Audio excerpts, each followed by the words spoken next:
ഇപ്പൊ അച്ഛൻ സ്വസ്ഥമായിട്ട് ഗൾഫിൽ നിന്നുകൊണ്ടിരുന്നതാണ്. അപ്പൊ അത്യാവശ്യം സാലറി ഒക്കെ ഉണ്ടായിരുന്നു. വീട്ടിലെ കാര്യങ്ങളൊക്കെ നല്ല രീതിയിൽ നടന്നു പോയി. അപ്പൊ ഇതൊക്കെ പെട്ടെന്ന് അപ്പവും മരിച്ചപ്പോഴത്തേക്ക് അച്ഛൻ പറഞ്ഞു, ഇനി ഇവിടെ നിൽക്കണ്ട, ഞാൻ വീട്ടിലെ കാര്യങ്ങളൊക്കെ നോക്കിയെടുത്തു. ഞാൻ പറഞ്ഞു അച്ഛൻ്റെ അടുത്ത്, ഇനി അച്ഛൻ നേരെങ്കിൽ പോലെ. എന്നിട്ട് അച്ഛൻ നേരെങ്കിൽ വന്നു. അച്ഛൻ നേരെങ്കിൽ വന്നിട്ട് ഇപ്പൊ ഞാനും പണിയെടുക്കുന്നില്ല, അച്ഛനും പണിയെടുക്കുന്നില്ല. ദിവസം ഭയങ്കര കാഷ്വലായിട്ട് വിളിച്ചിട്ടാണ് എന്താ ഈ പറയണത് പോലെ കുടുംബത്തിലാകെ പ്രശ്നമൊക്കെയാണ്.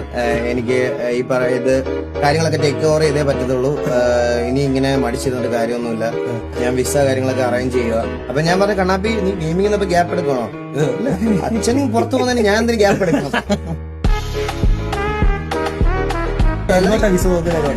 അച്ഛന് കൂടുതലും അച്ഛൻ ഇപ്പം ഇത്ര നാളും അച്ഛൻ നിന്ന് ഒമാനിലാണ്.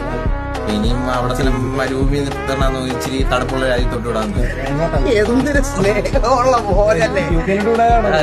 ഒന്ന് വിചാരിച്ചാൽ നമുക്ക് യു കെയിലോട്ട് അച്ഛനെ